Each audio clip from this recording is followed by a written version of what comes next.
Hey everyone, this is Gaurav here and welcome back to the channel। क्या हाल है भाई आप सभी के? एकदम सब शानदार, एकदम बढ़िया है सब। कैसा चल रहा है तैयारी भाई आप सभी के? तो आई होप आप लोगों का तैयारी अच्छा चल रहा होगा और टेंशन का माहौल है, ये भी मैं भी समझ रहा हूँ, क्योंकि ईटीपी में काफी टेंशन है सारे बच्चों लोग को। पर टेंशन लेकर कोई फायदा है नहीं। जितना आप लोग पढ़े हैं, सही पढ़े हैं, सटीक पढ़े हैं, और उसमें से आप लोगों का क्वेश्चन आ जाएगा। टेंशन लो मत, बस टेंशन को बाय बाय बोलो। समझ गया ना? टेंशन नहीं पालना है। चलो, तो मैंने दो वीडियो में आप लोगों को करवाया, 1 नंबर का 10 क्वेश्चन, 5 नंबर 3 नंबर का 10 क्वेश्चन। अब बारी है 5-5 नंबर का आने वाला 10 क्वेश्चन। इसमें से कुछ क्वेश्चन ऐसा है जो कि प्रीवियस कुछ साल में जो पूछा गया है वो क्वेश्चन है, और कुछ मैं अपनी तरफ से दे रहा हूं। तो बहुत चांसेस है कि आप लोग का इसमें से क्वेश्चन आने का। ठीक है, तो ध्यान दे करके सुनना, वीडियो को देखना और समझना कि मैं क्या बता रहा हूं। चलो, तो सबसे पहला जो मेरा क्वेश्चन है वो क्या है? What is product design and discuss it's phases. Product design होता क्या है और इसका क्या क्या फेज है। समझ गया ना बात को? तो देखो, ये वाला एक क्वेश्चन हो गया। अच्छा, और आप लोग एक क्वेश्चन करना, difference between fixed capital working capital, है ना? शायद मैंने यहाँ पे लिखा भी होगा, ठीक है, फिर मैं बता दूंगा अगर लिखा होगा तो। ठीक है, तो ये पहला क्वेश्चन हो गया, what is product design, discuss it's faces. उसके बाद बताया फिक्स्ड कैपिटल वर्किंग कैपिटल के बीच में डिफरेंस। चलो, अब बात कर लेते हैं दूसरा क्वेश्चन का। दूसरा क्वेश्चन में देखो क्या है। दूसरा क्वेश्चन में discuss the importance of advertisement, कि एडवर्टीजमेंट का क्या इंपॉर्टेंस है। तो एडवर्टीजमेंट का क्या इंपॉर्टेंस होना चाहिए। तो देखो, एडवर्टीजमेंट तो जरूरी है, कोई भी अगर प्रोडक्ट को आपको सेल करना है तो एडवर्टीजमेंट जरूरी है। ठीक है, जैसे कि ज्यादा डिमांड करना, इंक्रीज डिमांड, ठीक है, कंपटीशन, फिर तुम्हारा permanent and regular demand for commodities, है ना। उसके बाद तुम्हारा ग्रोथ, ऑर्गेनाइजेशन का ग्रोथ होगा।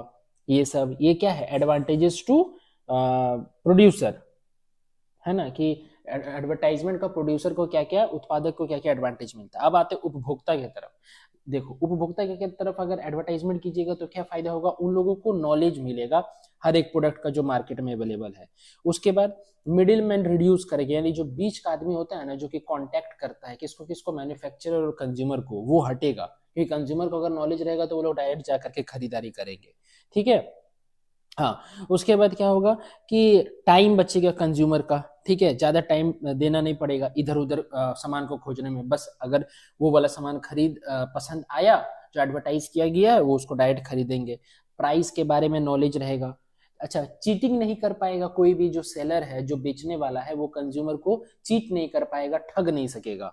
ठीक है, ये हो गया एडवांटेजेस कस्टमर कंज्यूमर के लिए। अच्छा, मिडिल मैन का क्या क्या एडवांटेज है? देखो, प्राइस स्टेबिलिटी, यानी जो है एडवर्टाइजमेंट क्या करता है, प्राइस स्टेबिलिटी दिखाता है। ठीक है, इंफॉर्मेशन रहेगा मिडिल मैन को कि क्या क्या प्रोडक्ट अवेलेबल है मार्केट में। मिडिल मैन जो है वो प्रोड्यूसर यानी उत्पादक और उपभोक्ता के बीच में एक लिंक बनता है। समझ गया ना बात को? अच्छा, उसके बाद आपका एडवांटेजेस टू सोसाइटी क्या होगा एडवर्टाइजमेंट का? जैसे कि एम्प्लॉयमेंट मिलेगा, फिर हेल्दी कंपटीशन होगा। उसके बाद आपका ये चीज लिख सकते हैं, standard of living, rising standard of living, फिर economic growth of the nation, ये सब सारा कुछ होगा। ठीक है, समझ गया ना? अब देखो, what is the meaning of marketing, distinguish between marketing and selling. Marketing का मतलब क्या होता है और मार्केटिंग और सेलिंग के बीच में डिफरेंस बताओ। समझ गया ना? तो जैसे मार्केटिंग और सेलिंग में क्या मीनिंग का डिफरेंस हो जाएगा सबसे पहला। दूसरा क्या हो जाएगा? ऑब्जेक्टिव का, कि मार्केटिंग सिर्फ और सिर्फ प्रॉफिट कमाने के पीछे भागता है, और जो सेलिंग है वो अपना क्या, सेल्स को मैक्सिमाइज करने के चक्कर में रहता है। स्कोप क्या हो जाएगा? मार्केटिंग का स्कोप ज्यादा बड़ा है। ठीक है, और क्योंकि मार्केटिंग में सेलिंग आ जाता है इसीलिए, और सेलिंग का स्कोप जो वो लिमिटेड है। अच्छा, नेचर कैसा है? मार्केटिंग मॉडर्न है और सेलिंग ट्रेडिशनल है। ठीक है, उसके बाद मार्केटिंग कस्टमर ओरिएंटेड है, वो कस्टमर के पीछे भागता है, और सेल्स जो है वो प्रोडक्ट ओरिएंटेड, वो अच्छा सामान बेचने के लिए रहता है। तो ये सब डिफरेंस हो जाएगा। अच्छा, मार्केटिंग का मीनिंग भी आप लोग लिख दीजिएगा, इसमें भी कोई दिक्कत नहीं है। समझ गया ना? चलो, अब देखो, main factors, discuss the main factors affecting growth. ऐसा कौन कौन सा फैक्टर है जो कि ग्रोथ को इफेक्ट करता है? समझ गया ना? तो ये चीज आप लोग पढ़िएगा कि ग्रोथ को इफेक्ट करने वाला कौन कौन सा फैक्टर है। ठीक है, ये लॉन्ग क्वेश्चन में। अच्छा, एक क्वेश्चन और कर लीजिएगा, सेल्स प्रमोशन। ठीक है, ये शॉर्ट्स क्वेश्चन में आ सकता है, यानी 3 नंबर का क्वेश्चन में, ठीक है, ये कर लीजिएगा। हाँ ठीक है, ये हो गया। अच्छा, और एक आप लोग कीजिएगा, लॉन्ग क्वेश्चन में लिख लो, what do you mean by venture capital, venture capital क्या होता है, और explain the 5 features of venture capital, और 5 गो फीचर बताइए वेंचर कैपिटल का, समझ गए, तो ये कर लीजिएगा। ठीक है, अब देखो नेक्स्ट का बात करते हैं, difference between fund flow statement and balance sheet. Fund flow statement और बैलेंस शीट के बीच में क्या डिफरेंस है, ठीक है, तो आप लोग ये चीज जानते होंगे, या फिर मैं भी आप लोगों को एक बार बता देता हूं कि जो फंड फ्लो स्टेटमेंट होता है वो क्या करता है कि वर्किंग कैपिटल में क्या चेंज हो रहा है इस चीज को दिखाता है, और बैलेंस शीट क्या करता है, हम लोग का फाइनेंशियल पोजीशन को दिखाता है। नेचर कैसा है पता है, कि जो फंड फ्लो स्टेटमेंट है उसमें क्या होता है, सिर्फ और सिर्फ फंड का इनफ्लो आउटफ्लो होता है, और बैलेंस शीट में एसेट लाइबिलिटी को हम लोग दिखाते हैं एक पर्टिकुलर डेट में। आइटम्स क्या होता है, फंड फ्लो में सारा कैपिटल और रेवेन्यू रिलेटेड आइटम रहता है, ठीक है, और बैलेंस शीट में सिर्फ और सिर्फ एसेट्स, लाइबिलिटी और कैपिटल है ना उस साल का, ठीक है। अच्छा, फंड फ्लो स्टेटमेंट बनाना कंपलसरी नहीं होता है, लेकिन बैलेंस शीट को, सॉरी, फंड फ्लो का पब्लिकेशन, यानी जो आप लोगों का क्रेडिटर है, शेयर होल्डर है, जो इन्वेस्टर है, जो आप लोग का कंपनी में इन्वेस्ट किए, उन लोगों के लिए फंड फ्लो स्टेटमेंट पेश करना उन लोगों के सामने वो कंपलसरी नहीं है, लेकिन बैलेंस शीट पेश करना कंपलसरी है, ठीक है। अच्छा, फंड फ्लो बनाना ऑप्शनल है, ठीक है, ऐच्छिक है, बना भी सकते नहीं भी बना सकते, लेकिन बैलेंस शीट बनाना तो कंपलसरी है, समझ गया ना। अच्छा, इस फंड फ्लो स्टेटमेंट का इस्तेमाल होता है प्लानिंग करने में और डिसीजन लेने में, और बैलेंस शीट का इस्तेमाल होता है क्या, मैनेजमेंट के लिए भी है और बाहरी लोगों के लिए भी है, समझ गया ना। ये करना, ओ देखो देखो ये क्वेश्चन आ गया, फिक्स्ड कैपिटल और वर्किंग कैपिटल के बीच में डिफरेंस, ये मैंने आप लोगों को शुरुआत में ही बताया था कि फिक्स्ड कैपिटल और वर्किंग कैपिटल के बीच में डिफरेंस जरूर कीजिएगा। देखो, फिक्स्ड कैपिटल का और वर्किंग कैपिटल का जो डिफरेंस वो शॉर्ट में भी पूछा जा सकता है, तो 3-4 पॉइंट लिख देना, और अगर लॉन्ग में पूछा तो 6-7 पॉइंट लिखना, ठीक है। जैसे कि इसमें क्या क्या पॉइंट हो सकता है, इसमें आप लोगों का पॉइंट हो सकता है कि फिक्स्ड कैपिटल वो कैपिटल होता है जो कि हम लोग फिक्स्ड एसेट खरीदने में लगाते हैं पैसा, और वर्किंग कैपिटल क्या होता है, करेंट एसेट और करेंट लाइबिलिटी का डिफरेंस होता है, ठीक है। फिक्स्ड कैपिटल लॉन्ग टर्म के लिए होता है, वर्किंग कैपिटल शॉर्ट टाइम के लिए होता है। उसके बाद फिक्स्ड कैपिटल फिक्स्ड एसेट खरीदते हैं, और वर्किंग कैपिटल क्या करता है, करेंट एसेट और करेंट लाइबिलिटी का वो मिक्सचर है, यानी दोनों को दिखाता है, ठीक है।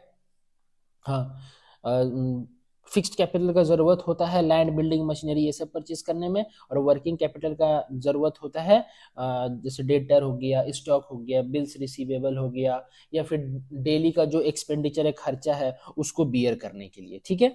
हाँ, ये चीज देखिएगा ध्यान से, देखो सारा पॉइंट बता रहा हूं मैं। 7 नंबर में देखो क्या है, explain the different types of capital, 2020 में आया हुआ क्वेश्चन है, कितना, 2020 यानी 2020 में आया हुआ क्वेश्चन है जैक बोर्ड में, कि डिफरेंट टाइप्स ऑफ कैपिटल क्या है। तो देखिए, एक होता है फिक्स्ड कैपिटल, उसके बारे में आप लोग लिख दीजिएगा, दूसरा होता है मेरा वर्किंग कैपिटल, उसके बारे में भी लिख दीजिएगा, ठीक है। अब देखो, वर्किंग कैपिटल को फिर 2 कॉन्सेप्ट में बांटा गया, एक ग्रॉस वर्किंग कैपिटल और एक net working capital. Gross working capital में क्या होता है ना कि जितना भी करेंट एसेट है वो वर्किंग कैपिटल है, यानी ग्रॉस वर्किंग कैपिटल में सारा करेंट एसेट इंक्लूड होता है। अब करेंट एसेट क्या होता है, करेंट एसेट वो एसेट है जो कि करेंट फाइनेंशियल ईयर, जो कि फाइनेंशियल ईयर चल रहा है, उसमें जो हम लोग के पास एसेट है उसको हम लोग कैश में कन्वर्ट करेंगे, और कैश में कन्वर्ट करेंगे करेंट एसेट को, उस पर्टिकुलर ईयर का एसेट को, उसको हम लोग करेंट एसेट कहते हैं, ठीक है।